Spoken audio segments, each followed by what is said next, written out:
Harka fuunee akkam jirtu kabajamtoota daawwattoota keenya kan daawwachaa jirtan AMN Plus sagalee dhalootati. Qophiin keenya yeroo maraa torbeedhaan sa'a kanatti simbira ga'u qophiin simboo Finfinnee eegalteetiin kan jirtu. Qophii simboo Finfinnee torbee kanaatiin dhimmi irratti xiyyeeffatu kanaan dura magaalaa Finfinnee keessatti hawaasni nageenya wal qabatee akkamiin jiraachatiin ture. Gochoota yakkaatiif saaxilamaa hin turre erga hojiin misoomaa koriidaraaf qarqara lageenii hojjetame gama kanaan bu'aa maaltu argame jechuudhaan qophii kanaan kan simbiraan geenyu ta'a. Qophicha AMN Plus sagalee dhaloota fi abbaan taayitaa bulchiinsa misooma koriidaraaf qarqara lageenii waloodhaan kan qopheessanidha. Qophicha kan dursu immoo Anguddataa Jamaati. Aga xumura qophii keenyatti nu waliin tura.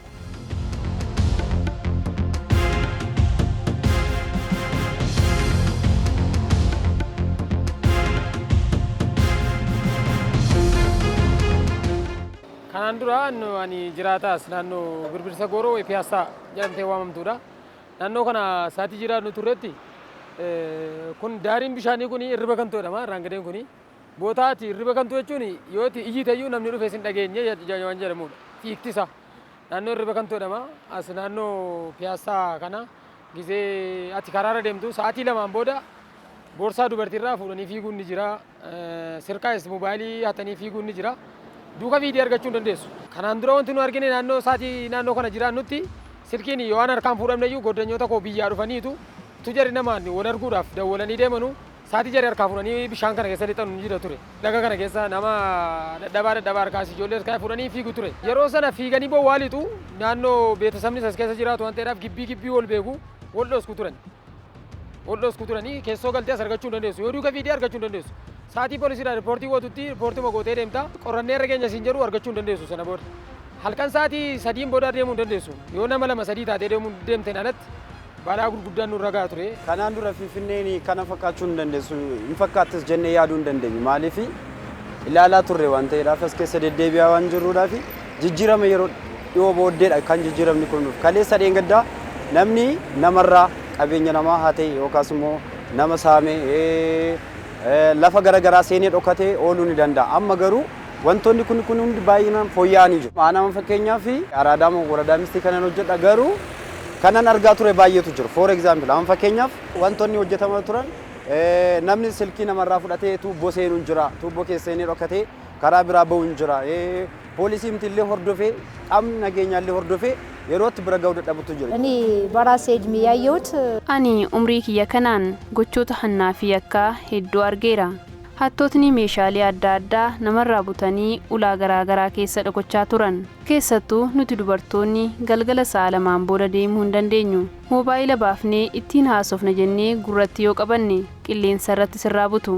Qaamoleen nageenyaas hattoota kunneen bo'oo lolaa keessa waan seenaniif qabuu hin danda'an. Bakka dhokatanii fi bakka dukkanaa'u keessa dhaabbatu of birrachaa deemta. Finfinneen durgaa fi ilaallu karaa kanarra deemnee to'ii iddoo barbaadnee hin geenyaadhaaf sobadha. Maaliif yeroo sanitti of shakkaa deemta eenyu akkasii fuuldura deemu beektu eenyu akkasii duuba deemu beektu gaafa barbaadan nama lamaan sadiin si duukaa godhanii jijjiitti si galfatanii waan qabdu san si harkaa fuudhanii fiigan. Wayi boollallee galan gaafa boolla galan asiin hin galanii asii deemetanii meetira 200-300 booddee ba'an qaamni nageenyaatti illee reebee dhaqqabuu hin danda'u. Kana dura jechuudha soo kan hin tulfamini booddee koo tokkorraa silkii fudhatanii ture. Waan tokko bakka hin argamne silkiin isheeyyuu. Amma bakka nageenya amma karaan. Gara waggaa 15 olee jechaan jira. Baay'ee kan nama dhibu keessa rakkina hedduutu ture. Yeroo deemnu kana karaarraa namni hin beekamne utuma hin beekamiin bilbiloota kana nama harkaa fudhachuu meeshaa akka kaameeraa jiraate wanta ganzabas harkatti qabannee deemuun hin danda'amu ture. Koriidarri hojjetamiin duratti yakki baay'ee kan uumamu ture. Betelee naannaa Araadaa Afincaa Baarrii kanallee akkuma beekamu to'annaadhaaf illee kan nu rakkisu ture. Tubboo garaagaraa hattoonni illee moobaayiliis maalillee uummatarraa fuudhanii gara tubbootti galanii karaa jarri ba'an baay'ee hojii nageenyaatiif illee akka nu rakkisaa turedha. Obbo Dirribaa Bojaa itti gaafatamaa waajjira bulchiinsa nageenyaa fi tasgabbii kutaa magaalaa Araadaati.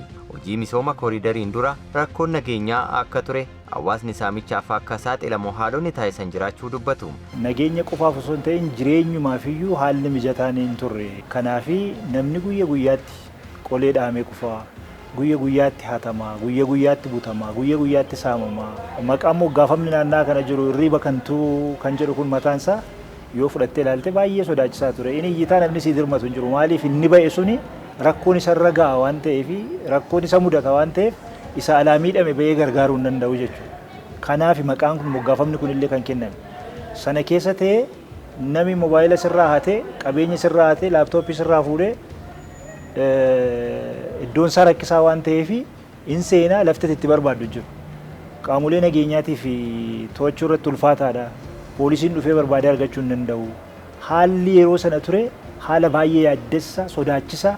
Haalli sun itti fufeeratu ta'e Finfinnee keessatti rakkoo hannaa, rakkoo saamichaa ulfaataatu itti fufa ture jechuudha. Kanaaf haalli yeroo sana ture baay'ee rakkisaa fi namoota keenya irratti miidhaan guddaan kan gahaa turedha jechuudha. Dukkana qofaa miti.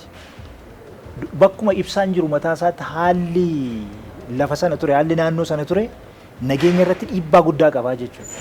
Uummanni bahee eertuu siif hin kennu sababiin isaa wal keessa jira namni jechuudha. Karaa itti ati baatu hin jiru, fiiddee itti hattuu sana qabdu hin jiru jechuudha. Egaa kabajamtoota daawwattoota keenya qophiin keenya Siimboo Finfinnee itti fufeetiin kan jiru qophii Siimboo Finfinnee keenya har'aatiin dhimma irratti xiyyeeffanne kanaan dura nageenyaan akkasumas gochoota yakkaatiin wal qabatee haalli ture maal fakkaata keessattuu bakkeewwan misoomni koriidaraa itti hojjetametti hawaasni akka barbaadetti sodaa tokko malee socho'uu ni danda'a ture.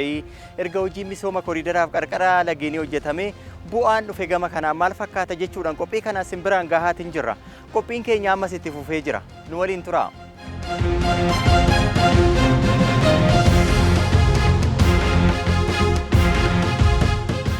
Nageenya irratti ammaati natsaannatiidhaan akka barbaadetti galte baatee galuu dandeessa. Akka duriirraa amma akka barbaadetti baatee galuu dandeessa. Namni dur biyyaa dhufeetu utuu hin hatamin, utuu hin saamamin hin deemu ture. Amma garuu yoo as bultee namni si tuqu hin jiru. Misooma irratti waan guddaa hojjeteeti kan inni jiru. Tokkoffaan isaa nageenyuma biyyattii argamsiisuu irratti yaada waan guddaa hojjetee jira. Lammaffaa irratti amma hattuun badeeti jira. Sadaffaa irratti immoo miidhaginuma katamaatiifu amma erga lawxiin kun dhufee kunoo akka barbaadetti ijoollee fuutee baatee tasnaannaatee ofii keetii isaatii barbaade yookiin gootee galte. Kun hin jiru dur. Saatii kanarratti karaa kana waan bareedaa arguun hin jiru ture. Amma saatii kanaati waa tokko hateen bada yoo jette asiitu piyaasa dhaattee addisuu gabaatuun ga'in qabamta. Wayituu shoolaan ga'in qabamta. Maaliif tokkoffaa kameeraa jira, lammaffaa mabiraatti jira. Halkan sa'aatii kamiinuu manni poolisiidhaaf ijaaramee jiru jira amma bakka rikoodarii irratti. Asii yoo poolisii tokko harkaa baate sagaaraa bahuu hin dandeessu, isa harkaa baate salaam siraawutii irraa bahuu hin dandeessu.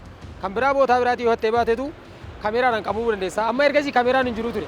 Asii buutee as gortee nama tokko jennaan dhufteeti kan itti dhokattu mana galtee. Amma eessa yoo dhokattee bahuu hin dandeessu kameeraan inni jira waan ta'eedhaafi mabiraatiin jira halkan sa'aatii barbaadde olii baatee galuu dandeessa. Dur manni haaraa deemtee tasaafaruudhaaf wayi nama barbaadde nama si geggeessu barbaadde. Adda garuu kophaa kee mana sireetii kaateetu bakka barbaadde deemuudhaaf maftiis qabda akka barbaadde waa tokko wanti si rakkisu hin jiru. Nageenya wal qabatee amma haala gaarii irra jira biyyi keenya haalli isheen keessa jirtu bareedee jira waan ta'eedhaaf karaa kamiinuu nageenyi eegamaa jira. Sababa ta'ee jennee kan nuyi mirkaneeffachuu dandeenyu tokko kooliidariin yookaas immoo lageen caafiin jiran hojjetamuudha. Wantoonni dawoo ta'an yookaas immoo dhoksaa ta'an ifatti ba'anii halkan ifti galu yookaas immoo ibsaan galuudhaan kaameraan gaxxamamuudhaan wantoonni kun fooyyeffamanii jiru jechuudha. Hojiirra oolee jira. Kanaaf namni akka barbaade bahee galuu danda'a. Akka barbaade nageenyaan deddeebi'uu danda'a. Akka barbaade jiraachuu ni danda'a jechuudha. Carraa jiraachuu argateera jechuudha namni. Nagaatti deddeebi'ee jiraachuu argateera jechuudha. Baay'ee jijjiiramni jira. Yoo haatan hattuun hin qabamu. Sa'aatii sanitti hin qabamu fa'a. Waan tokko bakka rakkoon tokko hin jiru. Ifaan jira. Sa'aatii 24 dubartoonni kana dura hin deeman ture. Amma shamarran deemu. Sa'aatii 24 yoo deemne ifaan mabiraatiin jira waan ta'eef wani nama sodaachisu hin jiru. Har'ammoo Rabbi haa galatoomu.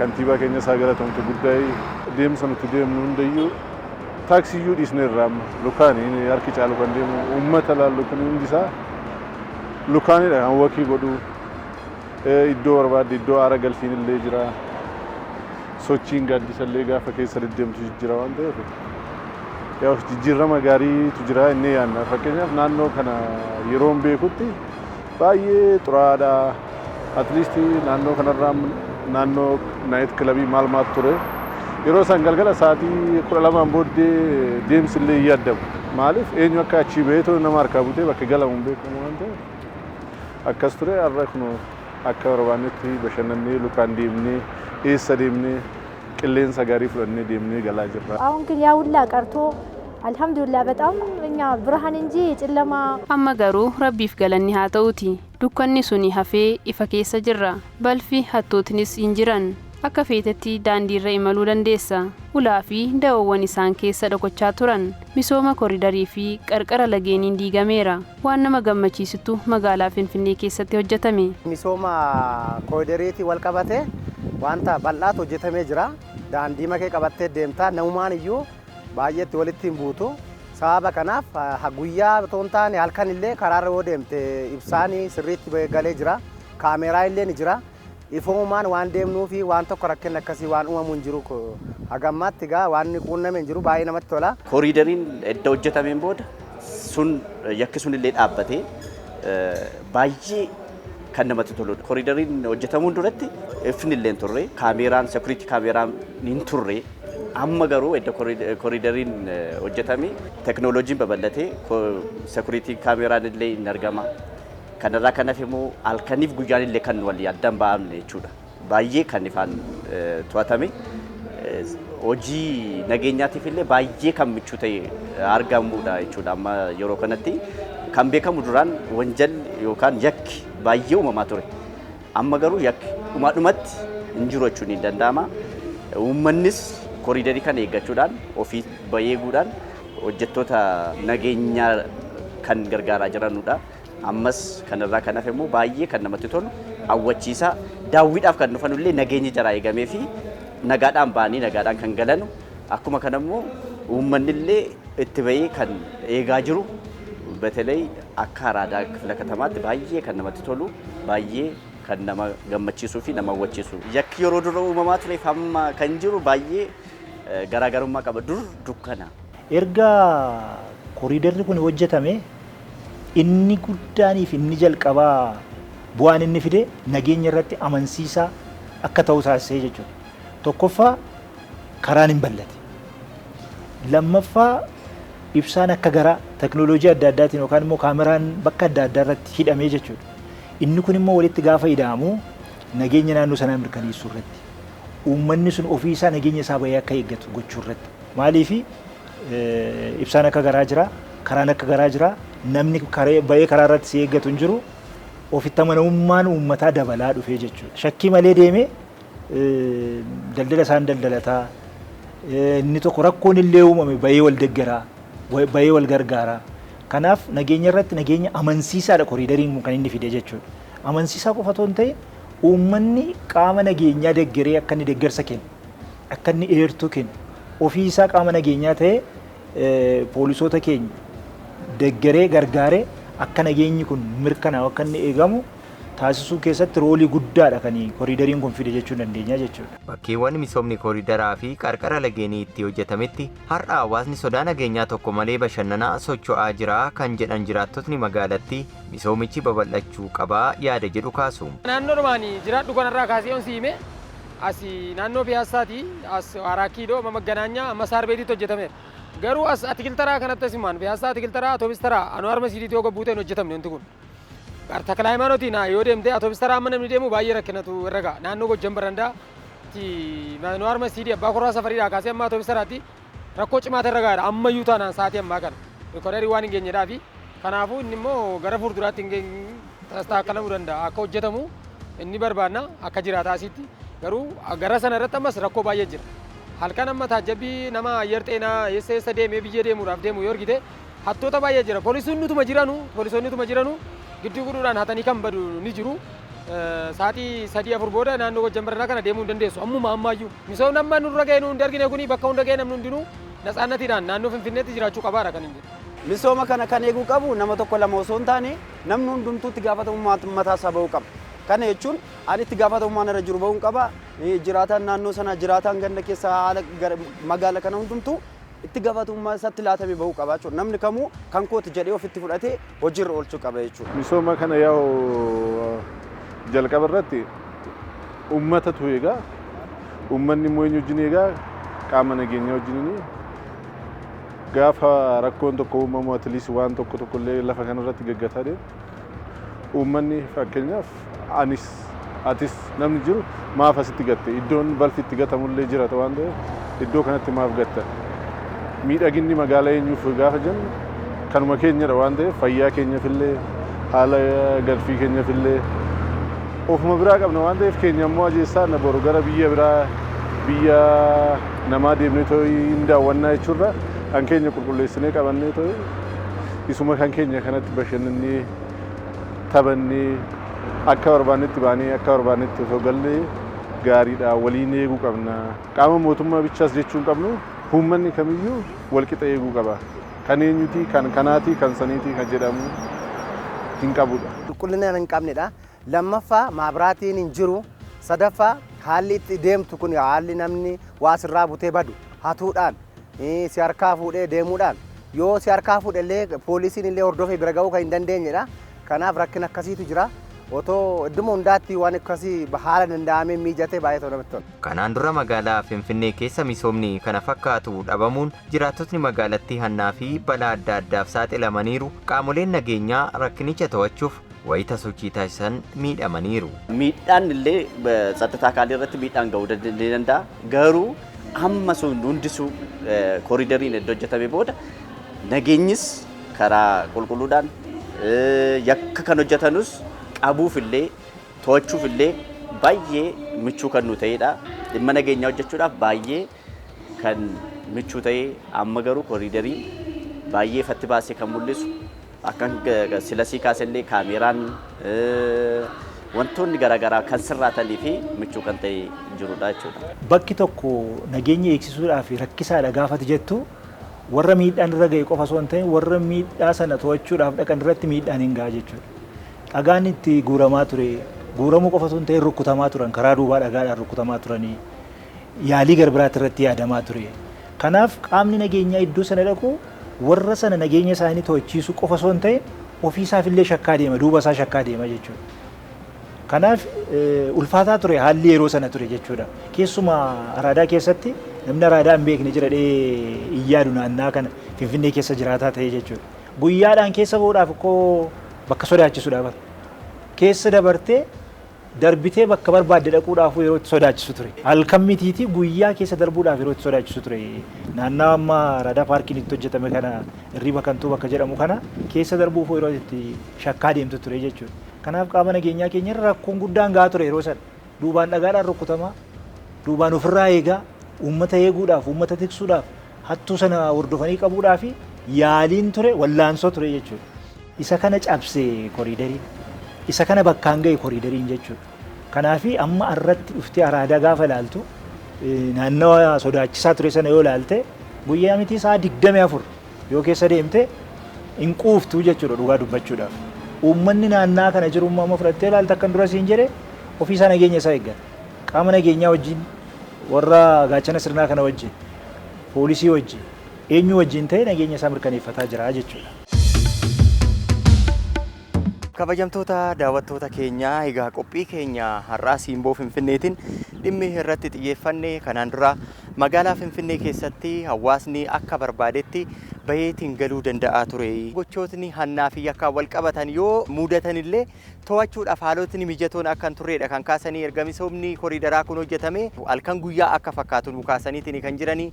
Isaan ala kaameraa seekuriitii yookaan CCTV kaameraan illee iddoo garaagaraatti akka dhaabbatan yaada isaaniitiin nu qoodaniitiin jiru jechuudha. Egaa hawaasni rakkinoota kana dura isaan mudachaa jiranirraa akka furamanidha yaada isaanii kan nu qoodan jechuudha. Egaa qophii kana CMN Plus sagalee dhalootaa fi abbaa taayitaa bulchiinsa misooma kooriidaraa fi qarqara lageenii waloodhaan kan qopheessanidha. Qophicha kan dursee hanguddataa jamaatiin ture. Torban qophii birootiin walitti deebina. Nama torbanii nu haa taasisu.